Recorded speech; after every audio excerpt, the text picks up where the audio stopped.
Қайырлы күн, әріптестер. Бүгін біз нейрожаттығу туралы сөз қозғап, оның пайдасы туралы білетін боламыз. Бала үнемі қозғалыста болады. Қозғалыс адамның денсаулығына пайдалы. Дәл сол сияқты сабақ барысында нейрожаттығу жасаған бала үшін өте пайдалы.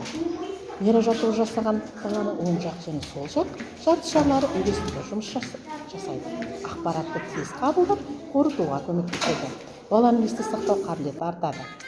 Зейіні шоғырланады, оқуға деген ынтасы артады.